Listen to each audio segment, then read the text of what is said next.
It's on YouTube somewhere. I visited the University City where they have Carnegie Mellon. Yes, they have They have Virginia Commonwealth. They have the Qatar Foundation. Qatar Foundation is funding all this. They have Georgetown. Right, Georgetown. I'm not sure if they have Oxford, but that's the plan that they have. Yes. So they have the city, and then all these U.S. universities are in Qatar. So if African, countries can do the same thing. So now, I want us to go back.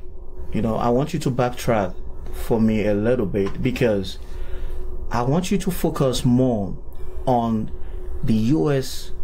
African foreign policy. Yes. Trump's predecessor, President Barack Obama, was very engaged with African countries and in the African continent. Yes. But Trump said no to that, and most importantly, that his Muslim, immigration ban has now been in, I effect. think, but let me just say this. I think that's short-sighted.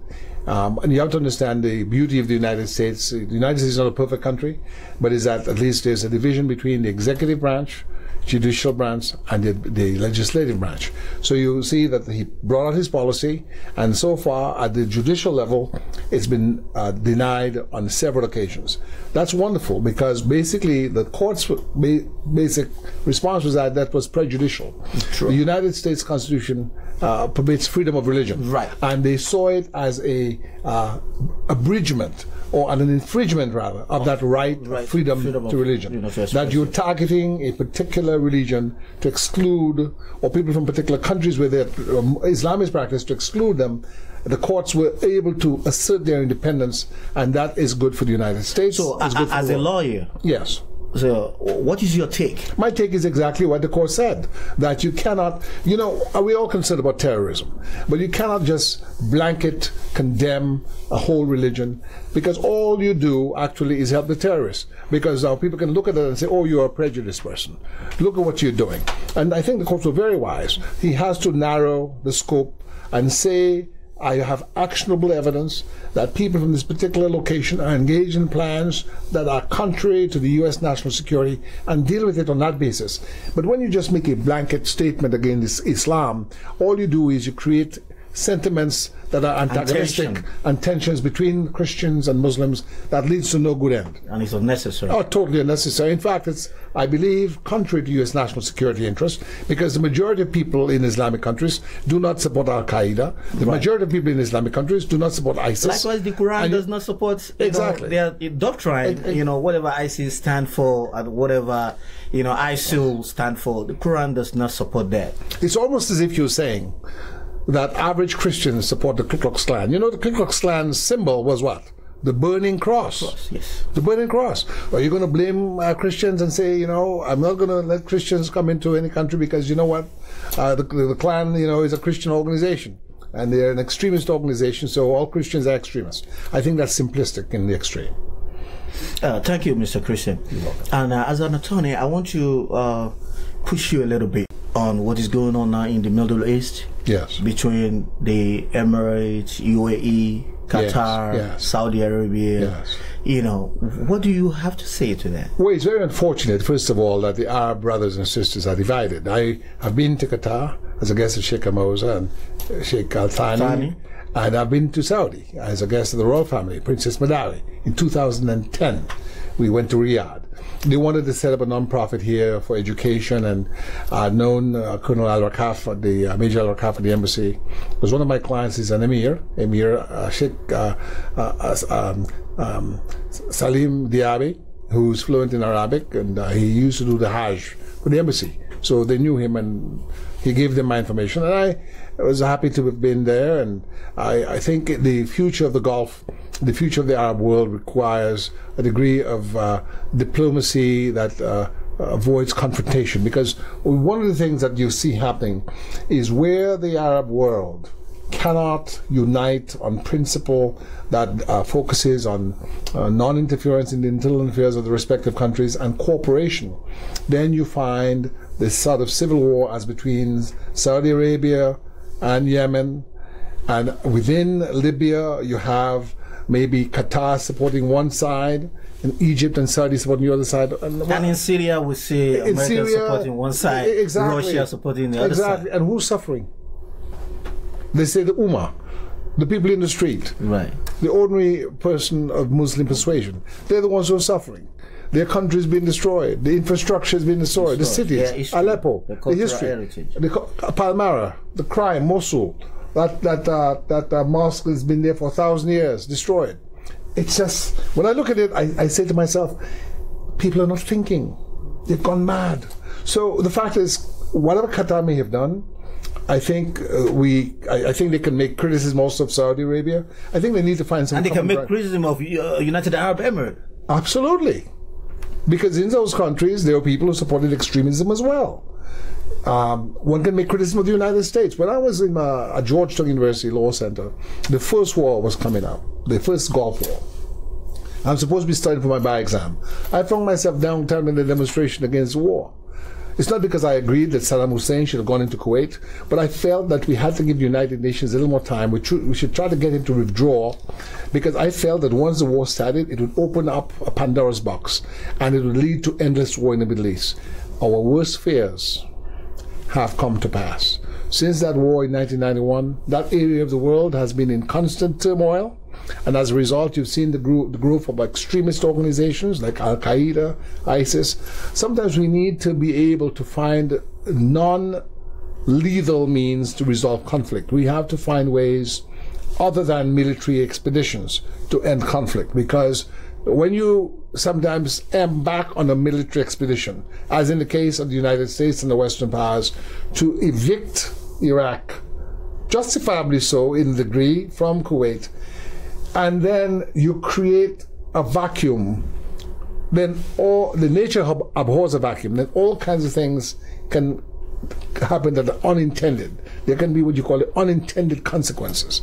And I think the sort of turmoil and extremism we see now, because we have resorted sometimes too quick to military options, is what is hurting the entire Middle East. And we don't want it to affect sub-Saharan Africa, because we have Boko Haram in Nigeria, and I'm very concerned about Al-Shabaab in Somalia, and I'm concerned that those organizations can get adherents where people are in despair. People have no education, they have limited economic opportunity, they have not embraced the principles of civil society. You can get people being drawn to extremism. And I think as educators, as media people, as governments that are wise, we have to find ways to have conferences where people learn how to resolve conflict without resort to religious animosity, religious hatred. We need people to be majestic in their being able to bring us together and not drive us apart. So in the beginning of this conversation, you mentioned the civil war, Nigeria's civil war. Biafra. The Biafra War. So, I'm more interested. As a matter of fact, as a child, if we saw someone that was very thin, we'd say they are Biafran. Wow. Because in Biafra there was a blockade, and there were a lot of people who had kwashiorkor, which is a condition that has to do with poor nutritional input. Right. So I have a very vivid. So recently, yes, the Hausas gave a verdict to the Igbos in the northern Nigeria that they should vacate. Well, that's very sad, because that was exactly. So what happened was, you had the majors coup with in the early '64, I believe, when the first Nigerian government was overthrown. Unfortunately, when the army moved, a lot of the officers who were killed were Northerners, the Hausa, and there was a counter coup. And the counter coup was against officers who were mainly Igbo, right? And that was the precursor to the Civil War, because the Northerners felt they were being abused by the coup makers in the army, that they were killing Northern officers. And then there was a counter coup which sought to suppress the, let's say, power of the Igbo military caste, of which Ojukwu was part of that. So when they started attacking the Igbo officers, a lot of their families who lived around the bases and the barracks in the north, they attacked them as well. Then the other Igbos who had gone north as traders and professionals, as teachers, they attacked them as well. So they started running back to eastern Nigeria, Igbo territory, And the people who are Hausa in that area, for whatever reason, they attacked them, and that's how the Civil War started.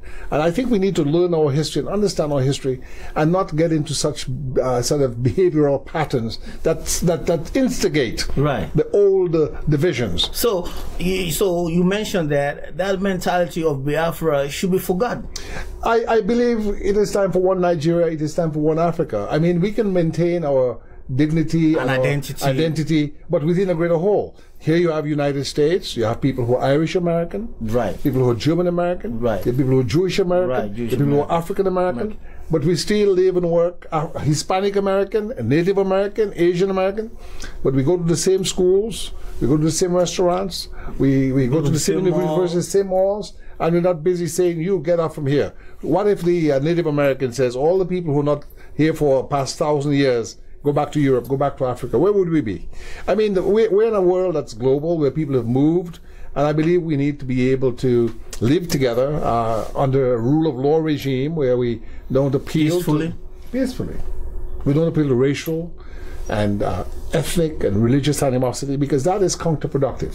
Because remember, when, for instance, during the war, World War II, the United States and Britain had to face the Germans, 2.8 million Africans and West Indians, mostly Africans because our islands don't have that many people, helped Britain. Another million East Indians from India, and what is Pakistan today, helped Britain. Without those resources, without those persons, Britain would not have survived. Even here in the United States, you had African Americans, the famous Tuskegee Airmen, fighting for freedom overseas they did not enjoy at home.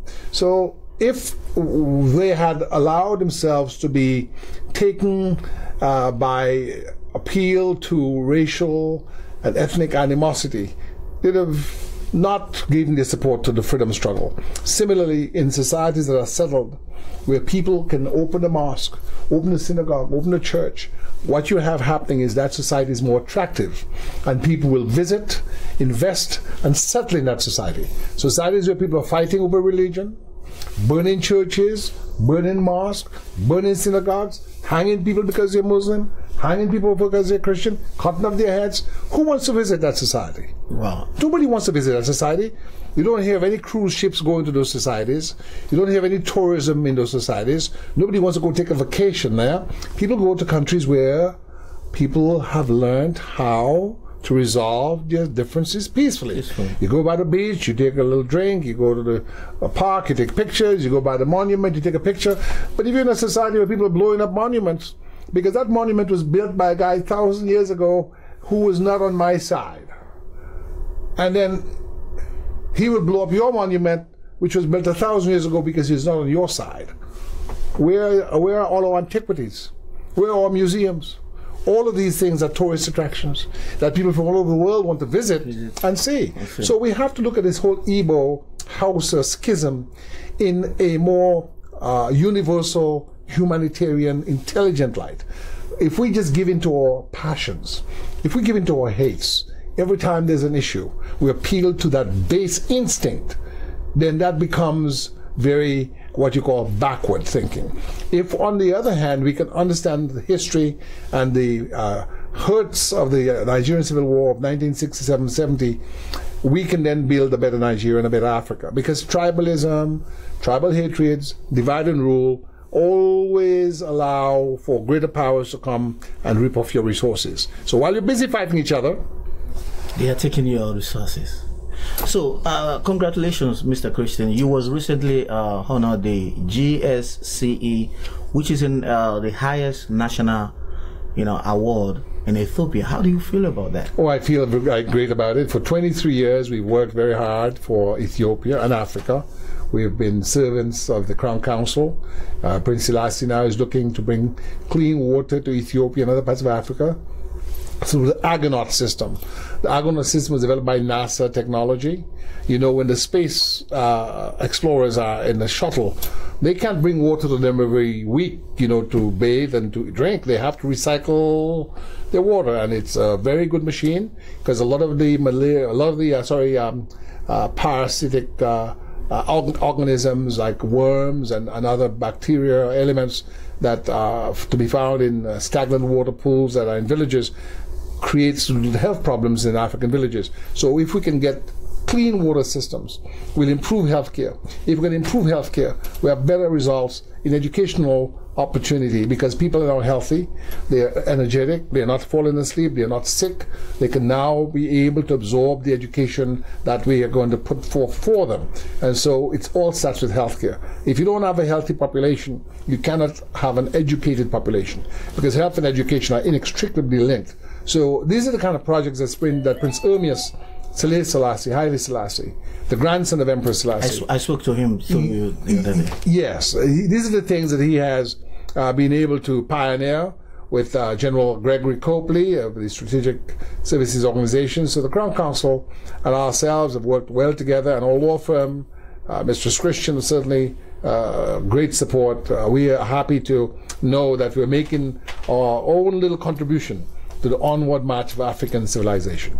Yeah, and also to mention your idea, on Victory One TV, which right now we are live. Victory One TV. Victory One TV came about because I felt in the Metro DC Washington area, which is a significant African descended population. DC is 65% African American. When I came, it was 75%. We need a platform that can focus on community development of the African diaspora and bring a better message of Africa. Lots of times we get a message of Africa, we never get to see it in the inside of an African physics lab. We never get to see inside the interior of an African factory making anything. We never get to see African pilots flying planes. We never get to see African farmers and their farms growing a bountiful crop. We never get to see the state-of-the-art fishing facilities that exist in many African countries. We never get to see inside of the best hotels in Africa. There are very nice hotels in Nigeria and other places. All we see are examples of starving children, burning villages, squabbling tribes, negative images. So we need to craft an image that is more objective, meaning it portrays the whole spectrum. We do have problems in Africa, and we must not put those or sweep those under the carpet. We have to explore those so we can find meaningful solutions. Yeah. But we also have to show all the great things that are happening in Africa with its other partners in Asia and Europe and South America, North America. We need to see those images, because what those images that are positive really do is inspires young persons to be proud about their heritage, and by being proud, to be more committed to aspiring to better things and to greater things. Yeah, thank you, Mr. Christian. Yes.